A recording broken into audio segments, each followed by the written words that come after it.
بسم اللہ الرحمن الرحیم والشمس وضحاہا، سورج اور اس کی روشنی کی قسم، والقمر اذا تلاہا، چاند کی قسم جب وہ سورج کے پیچھے آئے، والنہار اذا جلاہا، دن کی قسم جب وہ سورج کو ظاہر کر دے،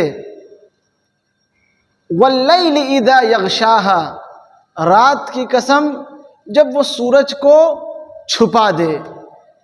ان تمام قسموں کے ذریعے اللہ رب العزت نے ہمیں بتایا کہ یہ سورج، چاند، دن اور رات یہ ایسی چیزیں ہیں کہ ان چیزوں میں غور کر کر انسان اللہ رب العزت کی قدرت اور اس کی وحدانیت تک پہنچ سکتا ہے۔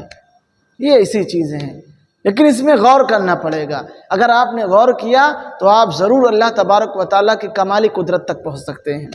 آگے اللہ فرماتا ہے وَالسَّمَاءِ وَمَا بَنَاهَا، آسمان کی قسم اور اس کے بنانے والے کی قسم۔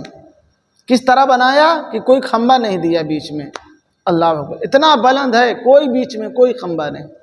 وَالسَّمَاءِ وَمَا بَنَاهَا وَالْأَرْضِ وَمَا طَحَاهَا، زمین کی قسم اور اس کے پھیلانے والے کی قسم۔ اللہ رب العزت نے زمین کو پانی پر پھیلا دیا تاکہ مخلوق کی زندگی، جاندار مخلوق کی زندگی آسان ہو سکے۔ سوچو اگر یہ زمین پانی پہ نہ پھیلتی تو خشک سالی آ جاتی، آدمی پانی کہاں سے حاصل کرتا ہے۔ وَنَفْسٍ وَمَا سَوَّاهَا، اور نفس کی قسم اور اس کو ٹھیک ٹھیک کرنے والے کی قسم۔ اللہ رب العزت نے ہم کو پیدا کیا، پیدا ہی نہیں کیا بلکہ ہم کو ٹھیک ٹھیک پیدا کیا۔ آگ دی، شکل دیا، صورت دی، عقل دیا، فہم دیا، بات کرنے کی تمیز دی۔ اللہ اکبر، ہم کو انسان بنایا، جانوروں کی طرح نہیں بنایا، ٹھیک ٹھیک بنایا، خوبصورت بنایا۔ وَنَفْسٍ وَمَا سَوَّاهَا، اور اس پر فَأَلْهَمَهَا فُجُورَهَا وَتَقْوَاهَا، جب ٹھیک ٹھیک بنایا تو انسان کو اس کی بدبختی اور اس کی پرہیزگاری اس کے دل میں ڈال دی۔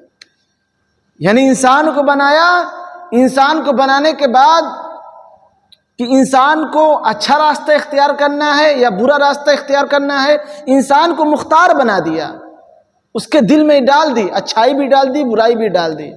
اب یہ انسان کے اوپر ہے کس چیز کو وہ اختیار کرتا ہے۔ فَأَلْهَمَهَا فُجُورَهَا وَتَقْوَاهَا، قَدْ أَفْلَحَ مَنْ زَكَّاهَا، اب کامیاب وہ ہوا من زکاہا جس نے اس نفس کو پاک کر لیا، جس نفس کو اللہ رب العزت نے انسان میں ڈالا تھا، یعنی اچھائی بھی ڈالی تھی، برائی بھی ڈالی تھی، تو جو اپنے دل میں موجود اچھائی کو اختیار کر لے گا وہی شخص کامیاب ہو جائے گا۔ قد افلح من زکاہا وقد خاب من دساہا، اور نامراد وہ ہو جائے گا جو اپنے نفس کو گناہوں میں چھپا دے گا۔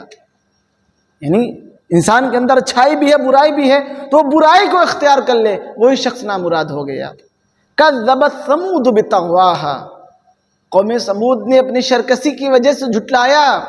اذ انبعث اشقاہا، جب ان میں سے ایک سب سے بڑا بدبخت اٹھا جس کا نام قدار بن سالف تھا، اس نے لوگوں کے مشورے سے حضرت صالح علیہ السلام کی اونٹنی تھی، اللہ اکبر، اس کے کوچے کاٹ دی۔ آپ علیہ السلام نے کہا تھا اس کے پینے سے بچنا، یعنی جہاں سے یہ پانی پیتی ہے وہاں سے تم نہ پینا اور اس سے دور رہنا، لیکن اس نے کیا کیا، لوگوں کے مشورے سے اس کی کوچی کاٹ دی۔ اذ انبعث اشقاہا فقال لهم رسول اللہ ناقۃ اللہ وسقیاہا، تو اللہ کے رسول نے یعنی حضرت صالح علیہ السلام نے ان سے کہا یہ اللہ کی اٹھنی ہے، اس کے پینے کی جگہ ہے، اس سے بچنا۔ فکذبوہ فعقروہا، ان لوگوں نے اس کو جھٹلایا اور اس کی کوچے کو کاٹ دیا۔ فدمدم علیہم ربہم بذنبہم فسواہا، تو ان کی بدبختی کی وجہ سے ان کے رب کی جانب سے ان پر عذاب آ گیا۔ کیسا عذاب آیا؟ فسواہا، کہ ان کی بستی کو برابر کر دیا گیا۔ ولا یخاف عقباہا، اور ان کی بستی کو پیچھے کر دینے میں یعنی الٹا کر دینے میں اللہ رب العزت کو کوئی خوف ہی نہیں۔ تو اس آیت سے پتہ کیا چلا کہ رسول اللہ صلی اللہ تعالیٰ علیہ وسلم جس چیز کا آپ کو حکم دے دیں آپ اس کو مان لیجئے. یعنی بتایا گیا اے کفار قریش، ان سے پہلے بھی نبی آئے ہیں، انہوں نے جس چیز سے روکا ہے، جب لوگ نہیں رکے ہیں تو اللہ رب العزت نے ان پر عذاب کو نازل کر دیا ہے. اگر تم بھی نہیں رکو گے اللہ رب العزت تم پر بھی عذاب کو نازل کر دے گا.